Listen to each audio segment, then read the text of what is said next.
Hello everyone, welcome to Sairam Sampath Rao education. My name is Sairam Sampath Rao. ఎలా ఉన్నారు అందరూ? The effects and impacts of LPG reforms ఏదైతే ఉందో ఇది ఎట్ అనదర్ ఇంపార్టెంట్ డైమెన్షన్ అమ్మ. ఎల్పిజి రిఫార్మ్స్ ఏవైతే ఉంటాయో వాటి యొక్క ఇంపాక్ట్ ఎస్పెషల్లీ ఆన్ తెలంగాణ యొక్క ఎడ్యుకేషన్ సిస్టమ్ మీద, హెల్త్ కేర్ మీద, అండ్ దాంతోపాటు తెలంగాణ యొక్క హ్యాండిక్రాఫ్ట్స్ ఏవైతే ఉంటాయో వాటి మీద, అండ్ ఈవెన్ ఎంప్లాయ్మెంట్ మీద ఎలాంటి ఇంపాక్ట్ చూపించడం అనేది జరిగింది. తెలంగాణ యొక్క సోషియో ఎకనామిక్ ఫ్యాబ్రిక్ ఏదైతే ఉందో దాన్ని కంప్లీట్గా చేంజ్ చేయడంలో ఎల్పిజి రిఫార్మ్స్ యొక్క పాత్ర ఏదైతే ఉందో very very very important dimension.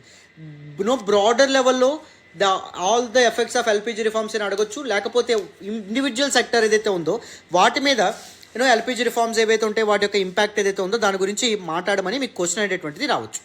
ఇంతకీ ఎల్పిజి రిఫార్మ్స్ అంటే ఏంటి? 1990ల ప్రాంతంలో అప్పటి ప్రైమ్ మినిస్టర్, మన తెలంగాణ ముద్దుబిడ్డ పివి నరసింహారావు గారు అండ్ అప్పటి ఫినాన్స్ మినిస్టర్ మన్మోహన్ సింగ్ గారి యొక్క నేతృత్వంలో ఇండియా చాలా ఎకనామిక్ రిఫార్మ్స్, ఆర్థిక సంస్కరణలు ఏవైతే ఉంటాయో వాటిని తీసుకురావడం అనేది జరిగింది. లిబరలైజేషన్, ప్రైవేటైజేషన్, గ్లోబలైజేషన్ రిఫార్మ్స్గా చెప్పడం అనేది జరుగుతుంది. These LPG reforms led to the modernisation and strengthening of Indian ఎకానమీగా మనం చెప్పొచ్చు. మరి ఇంపాక్ట్స్ ఏవైతే ఉంటాయో వాటిని ఒకదాని తర్వాత ఒకటి డిస్కస్ చేసే ప్రయత్నం చేద్దాం. జాగ్రత్తగా అటెన్షన్ పే చేసి వింటే మీకు క్లియర్గా అర్థమవుతుంది. ఫర్ ఎగ్జాంపుల్, ఎడ్యుకేషన్ మీద ఎలాంటి ఇంపాక్ట్ రావడం అనేది జరిగింది? ఫండ్ ఎలికేషన్లో చాలా ఇన్ఈక్వాలిటీస్ రావడం అనేది జరిగింది.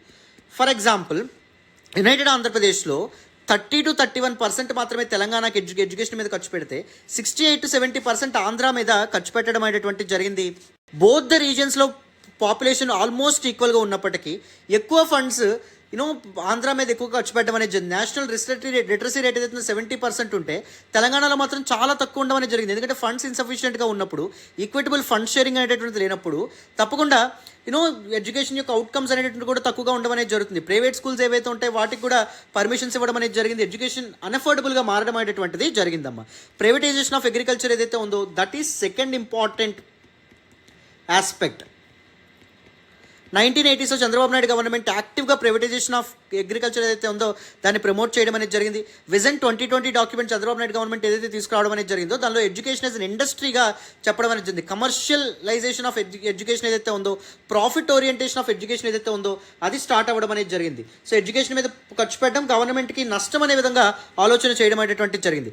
ప్రైమరీ ఎడ్యుకేషన్ ఏదైతే ఉందో దీనికి సంబంధించి తెలంగాణకి తీవ్రమైనటువంటి అన్యాయం జరగడం అనేటువంటిది జరిగింది. ముఖ్యంగా టీచర్ రిక్రూట్మెంట్ అండ్ దాంతోపాటు బేసిక్ ఇన్ఫ్రాస్ట్రక్చర్ గవర్నమెంట్ స్కూల్స్లో ప్రొవైడ్ చేయడంలో కూడా తెలంగాణకు విపరీతమైనటువంటి అన్యాయం జరగడం అనేది జరిగింది. ప్రైవేట్ స్కూల్స్ని ఎంకరేజ్ చేశారు. ఎడ్యుకేషన్ కమోడిటీ కింద మారడం అనేటువంటి జరిగింది. మిడిల్ క్లాస్ ఫ్యామిలీస్ ఎవరైతే ఉన్నారో వాళ్ళ చిల్డ్రన్స్ని చాలా కష్టాలు పడి హై ఫీజు ఉన్నాడు కూడా ప్రైవేట్ స్కూల్స్లో జాయిన్ చేసేటటువంటి ప్రయత్నం చేయడం అనేది జరిగింది. సీమాంధ్ర ఎడ్యుకేషన్ మాఫియా ఏదైతే ఉందో తెలంగాణ బిజినెస్ని క్యాష్ చేసుకోవడం అనేటువంటి జరిగింది. గవర్నమెంట్ స్కూల్ సిస్టమ్ ఏదైతే ఉందో దాన్ని కంప్లీట్గా వీకెన్ చేయడం అనేటువంటి జరిగింది, బలహీనపరచడం అనేటువంటి జరిగింది. అండ్ దాంతోపాటు ఇంటర్మీడియట్ ఎడ్యుకేషన్ సిస్టమ్కి వచ్చేటప్పుడు కూడా గవర్నమెంట్ ఇంటర్మీడియట్ కాలేజ్ నెగ్లెక్ట్ చేయడం అనేది జరిగింది. ప్రైవేట్ కాలేజెస్ ఎస్పెషల్లీ ఎంసెట్ లాంటి కోర్సెస్ ఏవైతే ఉంటాయో పాపులరైజ్ అవ్వడం అనేటువంటి జరిగింది. Right. So few private organisations ఏవైతే ఉంటాయో అవి ఎడ్యుకేషన్ మీద హోల్డ్ సంపాదించడం అనేది జరిగింది. Don't write about Narayana, Sri Chaitanya ఇలాంటి ఎగ్జాంపుల్స్ రాయక్కర్లేదు, ఓకేనా? ఫ్యూ ప్రైవేట్ ఇన్స్టిట్యూషన్స్ అని రాస్తే సరిపోతుంది. అండ్ దాంతోపాటు హయ్యర్ ఎడ్యుకేషన్ ఏదైతే ఉందో అది కూడా సివియర్గా ఇంపాక్ట్ అవ్వడం అనేటువంటి జరిగింది.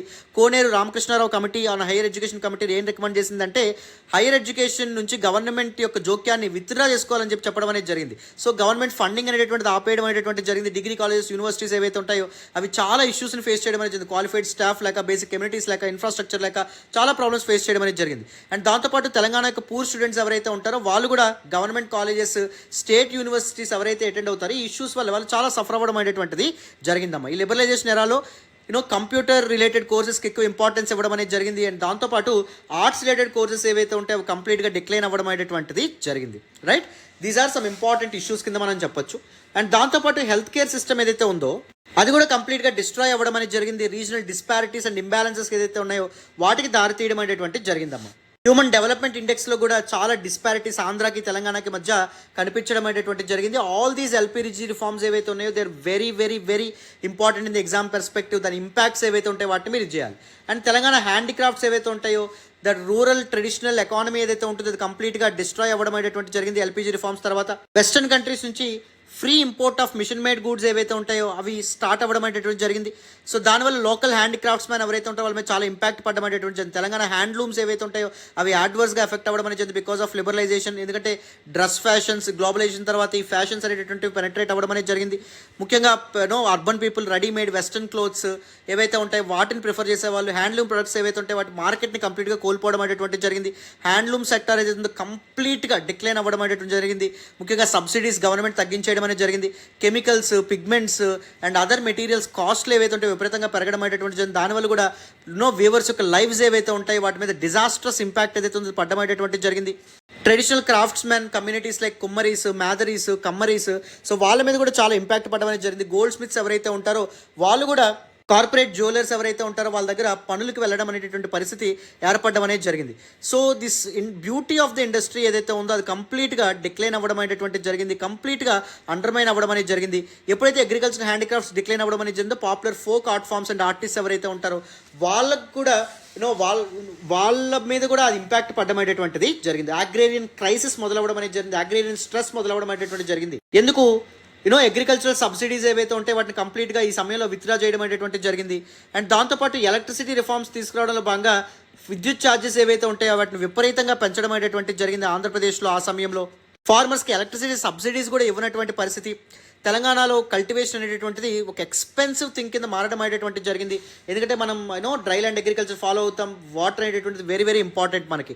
తద్వారా తెలుగుదేశం గవర్నమెంట్ తీసుకొచ్చినటువంటి కొన్ని ఇంపార్టెంట్ పాలసీస్ వల్ల మైక్రో ఇరిగేషన్, ట్యాంక్ ఇరిగేషన్ కూడా కంప్లీట్గా డిస్ట్రాయ్ అవ్వడం అనేది జరిగింది. For example Patel patwari system ఏదైతే ఉందో దాన్ని కంప్లీట్గా అబాలిష్ చేయడం వల్ల అగ్రికల్చర్ ల్యాండ్ రియల్ ఎస్టేట్ పేరుతో కన్వర్ట్ చేయడం అనేది జరిగింది. దానివల్ల అగ్రేరియన్ క్రైసిస్ విపరీతంగా పెరగడం అనేటువంటి జరిగింది. చాలా వరకు ల్యాండ్స్ స్పెషల్ ఎకనామిక్ జోన్స్కి ఎలకేట్ చేశారు, ఇండస్ట్రియల్ కారిడార్స్కి ఎలివేట్ చేయడం అనేటువంటి జరిగింది. సో వేస్ట్ ల్యాండ్ అనేటువంటిది విపరీతంగా పెరగడం అనేటువంటి జరిగింది. ఇది ఒక ముఖ్యమైనటువంటి కారణం.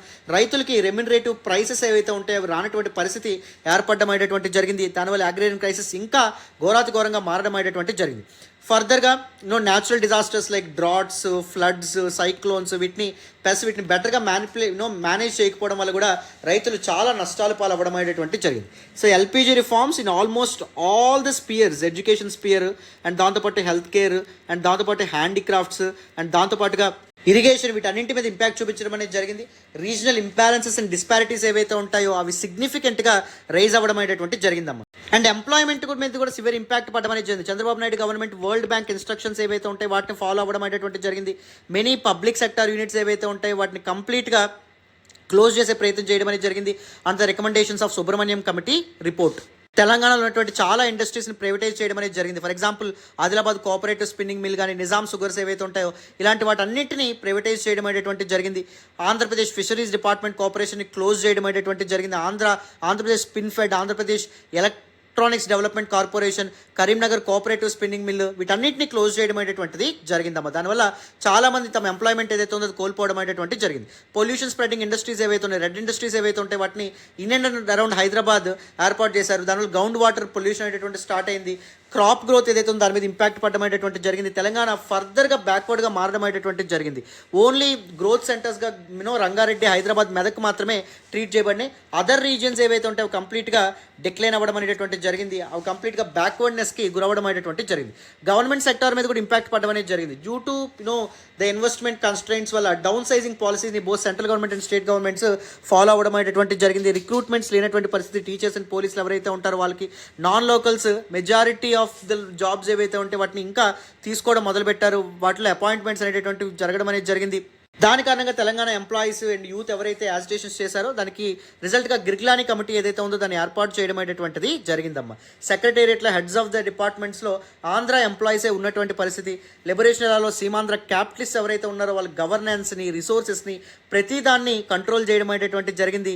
అన్ఎంప్లాయిడ్ యూత్ ఫ్రమ్ తెలంగాణ వాళ్ళ ఆపర్చునిటీస్ సంపాదించుకోవడంలో, గ్రూప్ 1, గ్రూప్ 2 పోస్టులు ఏవైతే ఉంటాయో తెచ్చుకోవడంలో కూడా చాలా వెనుకబాటుకు గురవడం అనేటువంటి జరిగింది.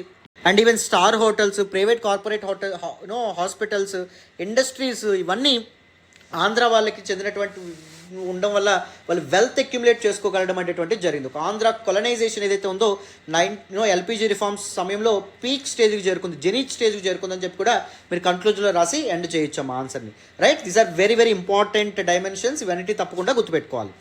అదే నెక్స్ట్ ఇంపార్టెంట్ డైమెన్షన్ ఏంటంటే చూడండి, ఎల్పిజి రిఫార్మ్స్ కారణంగా తెలంగాణ పొలిటికల్ అండ్ అడ్మినిస్ట్రేటివ్ స్పియర్స్లో ఎలా మార్జినలైజ్ అవ్వడం అనేటువంటిది జరిగింది అని చెప్పి అడిగారు క్వశ్చన్లో. Very important.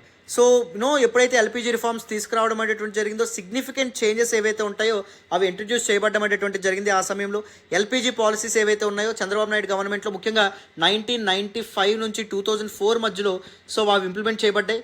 వాటి కారణంగా it actually had a disasters impact on state polity and administration అని చెప్పి మనం చెప్పొచ్చు. కొత్త ఎకనమిక్ రిఫార్మ్స్ కారణంగా new capitalist class of Seemandhra ఏదైతే ఉందో అది ఏర్పాటు అవ్వడం అనేటువంటిది జరిగింది. Special economic zones, industrial corridors, land acquisition, liberal policies, వీటన్నిటి కారణంగా వీళ్ళు ఇంపార్టెంట్ లీడర్స్గా అవతరించడం అనేటువంటి జరిగింది. The Kamma elite of Andhra and the Reddy elite of Rayalaseema the reaped significant benefits from LPG reforms అని చెప్పి మనం చెప్పొచ్చు. సో గవర్నమెంట్ మీద ఇన్ఫ్లుయెన్స్ అనేటువంటిది వాళ్ళు సంపాదించుకోగలిగారు. సో గవర్నమెంట్ యొక్క యాక్షన్స్ అండ్ పాలసీస్ ఏవైతే ఉంటాయో వాటిని కూడా ఇన్ఫ్లుయెన్స్ చేయగలిగారు. తద్వారా రిసోర్స్ ఎలికేషన్ ఏదైతే ఉందో దాన్ని కూడా వాళ్ళు ఇన్ఫ్లుయెన్స్ చేయడం అనేటువంటిది జరిగిందమ్మా.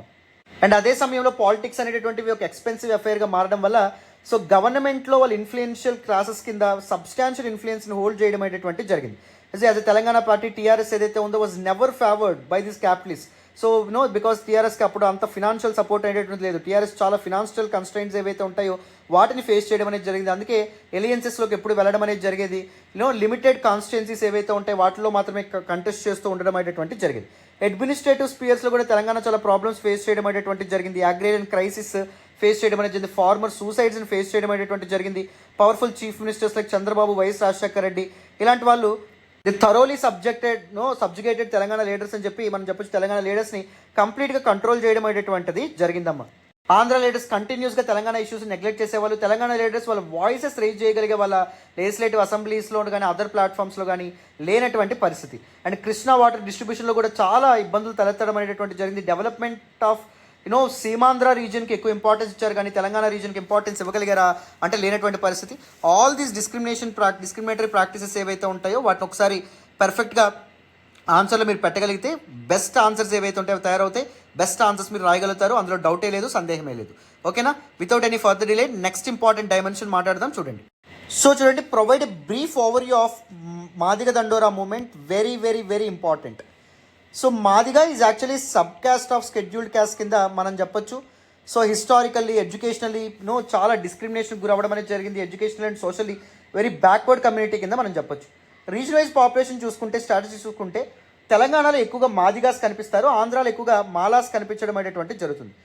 ఆంధ్రాలో ఉన్నటువంటి దళిత్స్ ఎవరైతే ఉన్నారో వాళ్ళకి తెలంగాణతో పోలిస్తే బెటర్ ఎడ్యుకేషనల్ ఆపర్చునిటీస్ లభించడం అనేటువంటి జరిగింది. మాలాస్ ఎవరైతే ఉన్నారో they benefited from the early access to education, where Madigas they largely confined to their leather profession. అవి వాటికి మాత్రమే తోలు ఏదైతే ఉందో దాంతో డప్పులు తయారు చేయడం కానీ చెప్పులు తయారు చేయడం వాటికి మాత్రమే పరిమితం అవ్వడం అనేది జరిగింది because of lack of education. Whereas educated Malas ఎవరైతే ఉంటారో వాళ్ళు లెజిస్లేచర్స్ యొక్క రిజర్వేషన్ బెనిఫిట్స్ వీటన్నింటినీ వాళ్ళు హోల్డ్ చేయడం అనేటువంటి జరిగింది. Both the communities historically discrimination ఎదుర్కొన్నప్పటికీ బట్ మాదిగాస్తో పోలిస్తే మాలాస్ ఎవరైతే ఉంటారో వాళ్ళు కాస్త ఎక్కువ డెవలప్మెంట్ ఏదైతే ఉందో దాన్ని చవి చూడడం అనేది జరిగిందమ్మా. మరి అలాంటి సమయంలో మాదిగ కమ్యూనిటీ పీపుల్ ఎవరైతే ఉన్నారో అవేర్నెస్ కల్పించడానికి వాళ్ళకి రిసర్జెన్స్ కోసం మాదిగ దండోరా మూమెంట్ ఏదైతే ఉందో అది 1990s స్టార్ట్ అవ్వడం అనేటువంటిది జరిగింది. Significant movement started as Madiga reservation పోరాట సమితిగా మనం చెప్పొచ్చు. సబ్ క్యాస్ట్ ఇష్యూస్ ఏవైతే ఉన్నాయో, sub categorisation of scheduled caste ఏదైతే ఉందో ఎప్పటి నుంచో దాని గురించి పోరాటం జరగడం అనేటువంటి జరుగుతుంది. దానిలో భాగంగా జరిగినటువంటి ఇంపార్టెంట్ ఈ మూమెంటే మాదిగ దండోరా మూమెంట్ కింద మనం చెప్పొచ్చమ్మా. ఈ మూమెంట్ ఎంతగానో మాదిగ అవేర్నెస్ ఏదైతే ఉంటుందో రిసర్జెన్స్ కోసం చాలా కంట్రిబ్యూట్ చేయడం అనేది జరిగింది. ఇంతకీ మాదిగ దండోరా మూమెంట్ అనేటువంటిది మాదిగ రిజర్వేషన్ పోరాట సమితి అనేటువంటిది ఏ విధంగా స్టార్ట్ అవ్వడం అనేది జరిగింది. దళిత్ మహాసభ ప్రకాశం డిస్ట్రిక్ట్లోని ఆంధ్రాలో ఉన్నటువంటి ప్రకాశం డిస్ట్రిక్ట్లోని ఎడుమూరు విలేజ్లో స్టార్ట్ అవ్వడం అనేటువంటి జరిగింది. Became the birth place of Madiga reservation పోరాట సమితిగా చెప్పొచ్చు. 1994 జూలై 27న జరగడం అనేటువంటి జరిగింది under the leadership of Manda Krishna Madiga. ఈ మూమెంట్ యొక్క ఆబ్జెక్టివ్ ఏంటి, ఎందుకు చేయడం అనేది జరిగింది? More opportunities in education, employment, political and administrative spheres ఎవరైతే ఉంటాయో అవి మాలాస్ క్యాప్చర్ చేసుకుంటారు, మాదిగాస్కి విపరీతమైనటువంటి అన్యాయం జరుగుతుంది అనేటటువంటి దీని మీద. వెంటనే మాదిగ దండోరా ర్యాలీ ఏదైతే ఉందో అది కండక్ట్ చేశారు. అదర్ మీటింగ్స్ కూడా కండక్ట్ చేయడం అనేటువంటిది జరిగింది. Demanding the due share, fair share in reservations అమ్మ. సెప్టెంబర్ 2, 1996న ఓవర్ 40,000 ప్లస్ మాదిగాస్ ఎవరైతే ఉంటారో వాళ్ళు వేరియస్ డిస్ట్రిక్ట్స్ ఆఫ్ ఆంధ్రప్రదేశ్లో మ్యాసివ్ ర్యాలీస్ని చేపట్టడం అనేది జరిగింది. ఇందిరా పార్క్ నుంచి బాబు జగజ్జీవరావు స్టాట్యూ వరకు బషీర్నగర్ ఏరియాలో ఒక పెద్ద ప్రొసెషన్ ఏదైతే ఉందో దాన్ని వీళ్ళు స్టార్ట్ చేయడం అనేటువంటిది జరిగింది. And they also received support from the ruling Telugu Desam party at that particular time. And అప్పటి government, Chandrababu Naidu government commission కూడా ఏర్పాటు చేస్తాం ఈ సబ్ కేటగరైజేషన్ ఇష్యూ ఏదైతే ఉందో దాని గురించి డిస్కస్ చేయడానికి ప్రామిస్ చేయడం కూడా జరిగింది. సబ్సిక్వెంట్లీ పి రామచంద్రరాజు కమిటీ ఏదైతే ఉందో సో అది sub categorisation of issues sub categorisation of ఎస్సీస్ ఏదైతే ఉందో లేదా మాదిగా డిమాండ్స్ ఏవైతే ఉంటాయో వాటి కోసం ఏర్పాటు చేయబడడం అనేది జరిగింది. ఈ కమిటీ కాన్స్టిట్యూట్ చేసినటువంటి 6 నెలల తర్వాత కూడా ఈ కమిటీ రిపోర్ట్ అనేటువంటిది ఇవ్వలేదు. సబ్ కేటగరైజేషన్ ప్రాసెస్ గురించి ఎటువంటి మాట మాట్లాడలేదు. సో దట్ దళిత్ మూమెంట్ ఏదైతే ఉందో తర్వాత ఇంకా ఇంటెన్సివ్ అవ్వడం అనేది జరిగింది. గవర్నమెంట్ మీద విపరీతమైన ప్రెజర్ తీసుకురావడం అనేది జరిగింది. మాదిగా మొబిలైజేషన్ ఏదైతే ఉందో అండర్ మందకృష్ణ మాదిగా స్టార్ట్ అవ్వడం అనేటువంటిది జరిగింది. లాంగ్ మార్చ్ 1000 కిలోమీటర్స్ మాదిగా మహాపాదయాత్ర ఏదైతే ఉందో ఆ సమయంలో స్టార్ట్ అవ్వడం అనేటువంటిది జరిగిందమ్మా. Very very important. And outcomes విషయంలో రాసినప్పుడు మీరు తప్పకుండా recent supreme court judgement on sub categorisation of ఎస్సీస్ and Telangana government acceptance towards sub categorisation of ఎస్సీస్ ఏదైతే ఉందో దాని గురించి కూడా మెన్షన్ చేయండి. మీకు మంచి మార్క్స్ ఫెచ్ అవ్వడం అనేటువంటిది జరుగుతుంది. ఓకేనా? Very very very important exam perspective. These themes కూడా మీకు అర్థమైనాయి అనుకుంటున్నాను. This all about this particular session. మరి నెక్స్ట్ క్లాస్లో కలుద్దాం. థ్యాంక్ యూ సో మచ్ నాన్న. బాయ్ అమ్మా.